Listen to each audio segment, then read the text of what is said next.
Hello दोस्तों, बिहार समाचार में आप सभी का स्वागत है। दोस्तों, आज के इस वीडियो में बिहार के तमाम बड़ी खबरें जो आपके लिए जरूरी है उसे देखेंगे। तो फटाफट से आप सभी इस वीडियो को एक प्यारा लाइक जरूर कर दे और आप बिहार के किस जिले में रहते हैं साथ ही हमें नीचे कमेंट करके जरूर बताएं। साथ ही आपके मन में अगर कोई भी सवाल हो तो आप हमें नीचे कमेंट करके जरूर पूछें।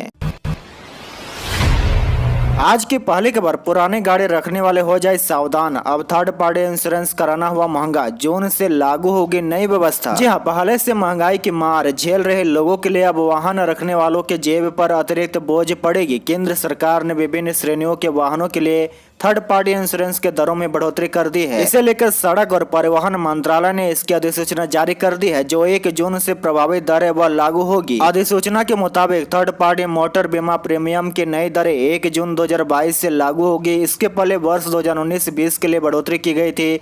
इसके बाद कोरोना महामारी के कारण 2 साल तक प्रीमियम में किसी प्रकार का कोई बदलाव नहीं किया गया था। जो नई दरें लागू हुई है उसमें 2 पहिया वाहन के लिए 1336 रुपए या 150 सीसी से अधिक के और 350 सीसी से कम क्षमता वाले 2 पहिया वाहन के लिए है, जबकि 350 सीसी से अधिक क्षमता वाले वाहनों के लिए 2804 रुपये लगेंगे। वही 4 पहिया वाहनों के लिए नई जो दरें लागू है वह गाड़ियों के इंजन पावर के हिसाब से बढ़ाए गए हैं। जैसे 1000 सीसी के 4 पहिया वाहन के लिए 2094, जबकि 1000 से 1500 सीसी के इंजन क्षमता वाले कार वाहनों को अब 3416 रुपये भुगतान करने होंगे। वही 1500 सीसी से अधिक क्षमता वाले 4 पहिया वाहनों के लिए 7890 रुपये देने होंगे। आपको बता दें कि थर्ड पार्टी बीमा कराने वाले वाहन मालिकों को यह सुविधा मिलती है कि अगर उस वाहन से होने वाली किसी दुर्घटना में किसी तीसरे का नुकसान होता है तो तीसरा पार्टी को बीमा कंपनी क्लेम का भुगतान कर देती है। अगली बड़ी खबर, अगले महीने बिहार के धरती पर कदम रखेंगे पीएम मोदी, तैयारियों में जुटे विधानसभा अध्यक्ष। जी हां, गुरुवार को विधानसभा अध्यक्ष विजय कुमार सिन्हा के ऑफिस में बैठक बुलाई गई, जिसमें परिसर की सुरक्षा बढ़ाने को लेकर चर्चा की गई। इस दौरान विजय सिन्हा ने सुरक्षा में लापरवाही को लेकर सवाल उठाए। उन्होंने कहा कि आजादी के अमृत महोत्सव और बिहार विधानसभा भवन शताब्दी वर्ष समापन समारोह में प्रधानमंत्री नरेंद्र मोदी के बिहार आने की संभावना है, इसलिए सुरक्षा व्यवस्था में कोई कमी नहीं आनी चाहिए। वहीं अध्यक्ष ने परिसर में सीसीटीवी कैमरा लगाने को कहा था, जिसका काम अभी तक पूरा नहीं हो सका है। इसे लेकर भी विजय सिन्हा ने नाराजगी जताई है। बड़ी खबर, लद्दाख दुर्घटना में 7 जवानों के निधन से पूरा देश गमगीन, राष्ट्रपति पीएम समेत इन्होंने जताया दुख। लद्दाख के तुरतक सेक्टर में शुक्रवार को श्योक नदी में 26 जवानों को लेकर जा रहे एक वाहन के गिरने से सेना के 7 जवान शहीद हो गए हैं, जबकि इस हादसे में 19 अन्य लोग गंभीर चोटें आई है। अधिकारियों ने बताया कि थल सेना के 26 कर्मियों के एक दल को ले जा रही एक बस सुबह करीब 9 बजे लद्दाख के तुरतक सेंटर में सड़क से फिसलकर श्योक नदी में जा गिरी, जिससे 7 सैनिकों की मौत हो गई और 19 अन्य घायल हो गए। वहीं इस हादसे में राष्ट्रपति और प्रधानमंत्री समेत अन्य नेताओं ने दुख प्रकट किया है। राष्ट्रपति रामनाथ कोविंद ने एक ट्वीट में कहा कि लद्दाख में हुई दुर्भाग्यपूर्ण दुर्घटना के बारे में जानकर दुखी हूँ, जिससे हमारे कुछ बहादुर सैनिकों की जान चली गई है। मृतकों के परिजनों के प्रति मेरी संवेदना है। मैं घायलों के शीघ्र स्वस्थ होने की कामना करता हूं। वहीं प्रधानमंत्री नरेंद्र मोदी ने एक ट्वीट में कहा कि लद्दाख में हुई बस दुर्घटना से काफी दुखी हूं, जिसमें हमने अपने बहादुर सैनिकों को खो दिया है। उन्होंने कहा कि मेरी संवेदनाएं परिवारों के साथ है। मुझे आशा है कि घायल लोग जल्द स्वस्थ हो जाएंगे। प्रभावितों को हर संभव सहायता दी जा रही है। बड़ी खबर, पटना के अस्पतालों के बेड पर मिलेगा नवजात का जन्म प्रमाण पत्र। जी हां, जिले के सरकारी अस्पतालों में नवजात बच्चों का जन्म प्रमाण पत्र प्रसूता के बेड पर उपलब्ध करा दिया जाएगा। प्रमाण पत्र देते समय डॉक्टर को फोटो खींचकर उसे व्हाट्सएप पर सिविल सर्जन कार्यालय को भेजना होगा। Civil surgeon doctor Vibha Kumari Singh की ओर से जिले के सभी अस्पतालों के प्रभारी और उपाधीक्षकों को निर्देश जारी किया गया है।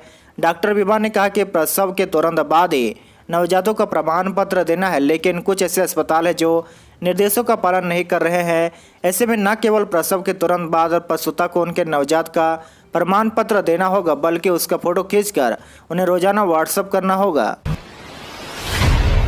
बड़ी खबर, 29 से बिहार में तापमान में और होगी बढ़ोतरी। 29 मई से बिहार के तापमान में 2 से 3 डिग्री की वृद्धि होने के आसार है। इसके बाद तापमान में धीरे धीरे वृद्धि दर्ज होगी। हालांकि अभी लू की स्थिति का अंदेशा बिल्कुल नहीं है। आईएमडी पटना के मुताबिक 28 मई को उत्तर पूर्वी बिहार में हल्की से मध्यम बारिश होने की संभावना है। 29 से थंडर स्टॉर्म की गतिविधि काफी हद तक कम हो जाएगी। हालांकि पूर्वैया का प्रभाव बना रहेगा, इसकी वजह से लू जैसी स्थिति नहीं बनेगी। हालांकि बीच बीच में प्री मानसून की बरसात होती रहेगी।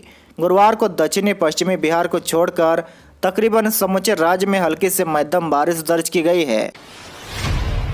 बड़ी खबर, बिहार में भ्रष्ट अफसर के ठिकानों पर छापा, बैंक लॉकर से 2 करोड़ के जेवर बरामद। पटना में 3 फ्लैट तो बांका में 5 बीघा जमीन खरीदी। जहां विशेष निगरानी इकाई ने बिहार प्रशासनिक सेवा के अधिकारियों व ग्रामीण विकास विभाग में उप सचिव शैलेंद्र कुमार भारती के खिलाफ आय से अधिक संपत्ति अर्जित करने का मामला दर्ज कर उनके ठिकानों पर छापेमारी की। शुक्रवार की सुबह शैलेंद्र भारती के पटना स्थित आवास एवं कार्यालय में छापेमारी शुरू हुई तो देर शाम तक चली। जांच के दौरान मिली जानकारी के आधार पर उनके एक बैंक के लॉकर से 2 करोड़ की सोना चांदी व 1 लाख रुपए नगद व अन्य संपत्तियों के दस्तावेज बरामद हुए हैं। शैलेंद्र भारती पर सरकारी सेवा में रहते हुए अकूत संपत्ति अर्जित करने का आरोप है, जो उनके वेतन व अन्य ज्ञात स्रोतों से हुई आय की तुलना में काफी अधिक है। विशेष निगरानी इकाई ने शैलेंद्र भारती के खिलाफ कुल 1,20,19,837 रुपए की आय से अधिक संपत्ति अर्जित करने के आरोप में केस दर्ज किया है।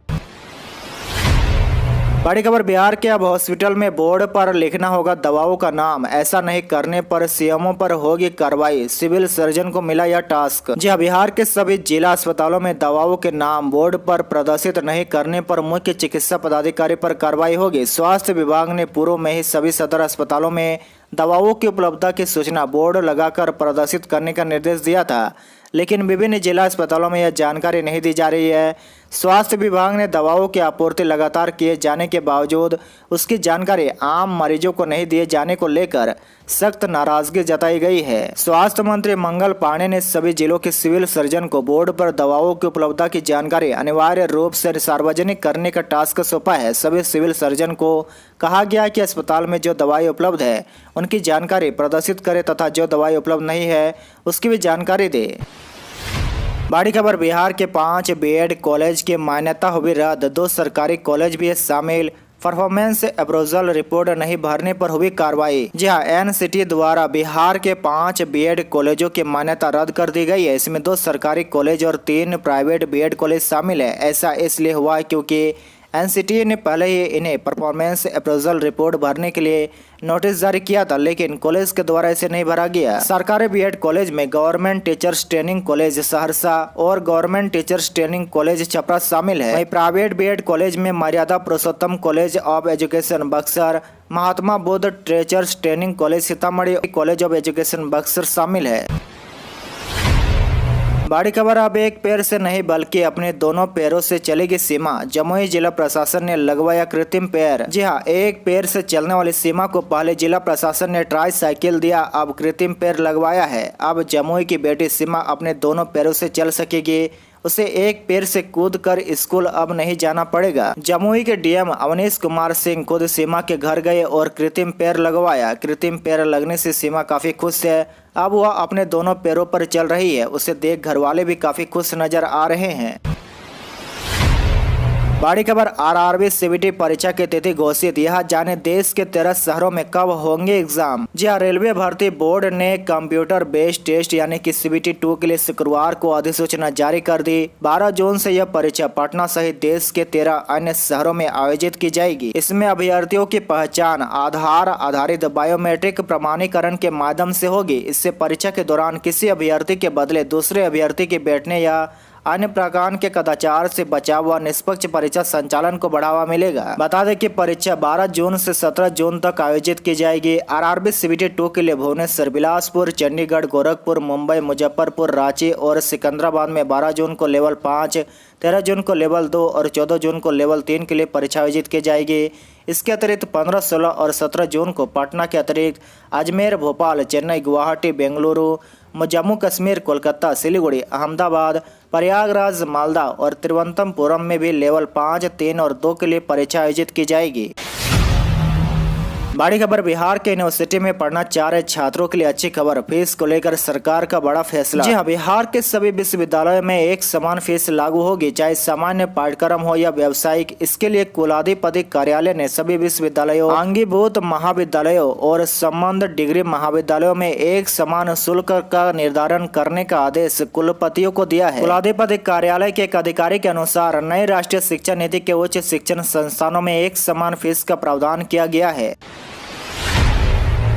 बड़ी खबर पटना के पार्कों में पेड़ों पर लगेंगे QR कोड, स्कैन करने के बाद मिलेगी पूरी जानकारी। जी पार्क में सैर करने वाले लोगों के लिए अच्छी खबर है। अब यहां लगे विभिन्न प्रजाति के पेड़ पौधों के बारे में भी जान सकेंगे। पटना पार्क प्रमंडल के तहत आने वाले पार्कों में पेड़ पर QR कोड लगना शुरू हो गया है। प्रवेश टिकट लगने वाले पार्कों में ही QR कोड लगाया जाएगा। इसकी शुरुआत इको पार्क से हो चुकी है। QR कोड लगाए जाने के बाद लोगों को पेड़ों से जुड़ी कई तरह की जानकारी मिल पाएगी। मसलन किस पेड़ में कब फल आते हैं, कब उनके पत्ते झड़ते हैं, इसके साथ ही पेड़ किस प्रजाति से ताल्लुक़ रखते हैं। पार्कों में टहलने वाले लोग अब अपने मोबाइल फ़ोन से पेड़ों पर लगे QR कोड के जरिए सभी जानकारी ले सकेंगे। बड़ी खबर, बिहार में 3 महीने तक बालू खनन पर रोक, बढ़ सकते हैं दाम। जी हाँ, राष्ट्रीय हरित न्यायाधिकरण के प्रावधान के तहत अगले 1 जुलाई से बिहार में नदियों से बालू के खनन पर रोक लगा दी जाएगी। 30 सितंबर तक बालू खनन बंद रहेगा। इस दौरान केवल वही बालू का सप्लाई बाजारों में होगा जिसका भंडारण 1 जुलाई से पहले कर लिया गया है। जाहिर सी बात है कि बालू खनन बंद होने के बाद बालू के दाम भी बढ़ जाएंगे। इसलिए अगर आप कोई निर्माण कार्य करा रहे हैं तो पहले ही बालू खरीद कर रख ले, वरना आपको 2 गुनी कीमत भी चुकानी पड़ सकती है। एनजीटी के प्रधान के मुताबिक राज्य में 1 जुलाई से 30 सितंबर तक नदियों में बालू खनन पर रोक रहेगा। इसके पीछे 2 वजह है। पहला कारण है कि अवधि बिहार में मानसून की होती है और नदियों में काफ़ी पानी होने की वजह से खनन का काम बंद किया जाता है। इसके अलावा यह भी कारण है कि इसी समय में नदियों में बालू का पुनर्निर्माण भी होता है। नदियों से जितनी मात्रा में बालू का खनन होता है, मानसून अवधि में वह भरता है। अब IGIMS में गंभीर बीमारियों का भी होगा मुफ्त में इलाज, सरकार ने कर लिया पूरी तैयारी। जी हाँ, बिहार में अब गरीब मरीज भी अपना इलाज आसानी से करा सकेंगे। ऐसे बच्चे जिन्हें जन्म से ही गंभीर बीमारियां हैं, वे अब IGIMS में अपना इलाज करा सकेंगे। खास बात तो यह है कि इलाज के लिए उन्हें कोई पैसे नहीं देने पड़ेंगे। यह इलाज राष्ट्रीय बाल सुरक्षा कार्यक्रम के तहत होगा। इसके तहत कई रोगों का इलाज किया जाएगा, जिसमें हृदय रोग, liver, neurology, neurosurgery, cancer, kidney, टेढ़ा जबड़ा, कटे होठ, टेढ़े हाथ पैर समेत अन्य सभी बीमारियां शामिल है। आज के लिए आपका सवाल बताएं कि थर्ड पार्टी इंश्योरेंस महंगा होने से किस वर्ग के लोगों को सबसे ज्यादा फर्क पड़ेगा। इसका जवाब आप हमें नीचे कमेंट करके जरूर बताएं।